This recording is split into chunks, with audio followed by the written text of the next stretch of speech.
Pa bok svima i dobrodošli u još jedan moj video sa savjetima. Danas ću vam pričati o influencer marketingu. Odlučio sam se pričati o influencer marketingu zato što, kao što sam rekao u prošlom videu, imam iskustva u tome i bio sam sa druge strane influencer marketinga. Tako da vam mogu potpuno točno reći kako izgleda proces dogovora sa influencerima, što influenceri rade i kako sama ta suradnja izgleda i kako influenceri zapravo zarađuju. Ja bih rekao čak potencijalno raskrinkavanje jednog svijeta, pa krenimo odmah u video. Zapravo je cijeli proces puno manje glamurozan od onog što izgleda kad na kraju influencer stoji sa slikom ili promovira proizvod u videu. Puno je tu rada i puno je tu koraka prije onog što zapravo ljudi na društvenim mrežama vide i taj proces je zapravo vrlo dugačak i prilično kompleksan dok ne dođe do onog što je finalni proizvod.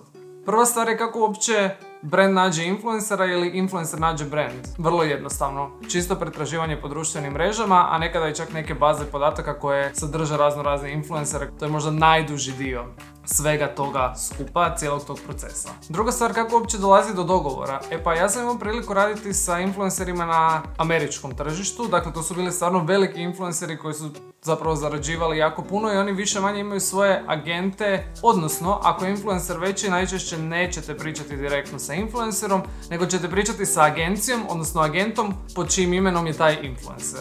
Mislim da je svima zapravo najzanimljivije saznati kako influenceri zarađuju, odnosno kako funkcionira taj dio oko plaćanja influencera, kako oni zapravo uopće zarađuju i što je uopće bitno u trenutku kada se određuje nekakva cijena za influencera. Pa više stvari. Veličina influencera, dakle koliki je njegov reach. Kakvu publiku ima influencer, odnosno kakva je demografija, da li se slaže s onim za što je taj brand. Kakav sadržaj taj influencer objavljuje, da li je u niši u kojoj se želiš uopće oglašavati kao brand. I na kraju naravno koliko taj influencer uopće traži novaca za jednu suradnju. Najmanji influenceri su nekad spremni napraviti nešto čak samo iza proizvoda. Šaljete im proizvod, date im odriješene ruke, a onda oni, ako žele ili ne žele, naprave nekakav sadržaj vezan uz proizvod ili uz brand. Druga stvar je affiliate marketing o kojem smo pričali zadnji put. Neki influenceri nisu skroz mali, pa im kažete ok, evo ti link preko kojeg možeš zaraditi, promoviraj proizvod i u slučaju da si dobar i da ljudi žele kupiti, evo dobit ćeš nekakav postotak. I treći način je tipični plaćeni influencer gdje za paket nekakvog sadržaja postoji cijena.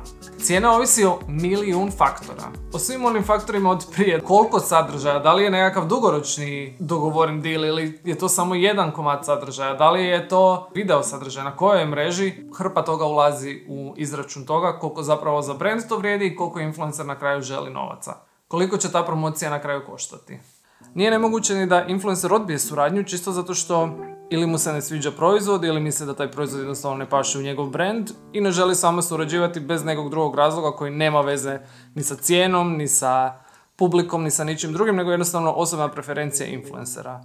Odnosno, ono što su influenceri počeli raditi je da se uparuju samo sa brandovima za koje smatraju da odgovaraju njihovom brandu i koje možda i osobno vole. Ne postoji više ono guranje proizvoda, nego jednostavno svaki influencer želi da brand s kojim radi je u skladu sa nekakvim visibilityjem influencera inače. A to su sve koraci koji se događaju prije nego što se uopće dogodi deal. I prije nego što uopće influencer pristane surađivati i prije nego što uopće počne kreirati sadržaj. A tu tek dolazimo do dijela gdje influencer kreira sadržaj. Kreiranje sadržaja je najinteresantniji dio i za akaunta i za samog influencera. To je onaj najzabavniji dio tog posla kojem se vesele svi influenceri i svi oni koji su sa druge strane. Gdje influencer kreira sadržaj, te ako je suradnja plaćena suradnja, šalje na odobrenje prije nego što taj sadržaj uopće izađe van. Dakle, sve ono što vi vidite je zapravo unaprijed jako dobro osmišljeno i nije se samo tako dogodilo. Već influencer to stavlja vrlo osmišljeno prema nekakvom rasporedu na svoje društvene mreže. Makar influenceri i dalje jako dobro zarađuju, ne možeš reći da je to super glamurozan i najzbudljiviji posao, jer u taj posao ulazi zapravo jako puno posla iza scene i iza onog što se vidi na kraju kao krajnji proizvod. I to je nekakav potpuno novi način promocije, mislim, koji je ušao u promotivni miks kao potpuno normalna stvar, jednako kao što je TV reklama ili baner na portalu, tako je i normalno u svom miksu promocije imati influencer marketing. Ja se nadam da sam pomogao nekome ko ništa ne zna o influencer marketingu, nekome možda ko želi postati influencer da čisto zna kako funkcionira taj cijeli proces. I to je to. Evo, možete vidjeti za moj novi ured, koji me jako veseli jer je jako mali, sladak, kompaktan, a napokon imam ured. I vidimo se u idućem vlogu, nadam se da sam vas bar malo zabavio ili bar malo bio koristan u ovom videu. Ja mislim da sam bio ok koristan.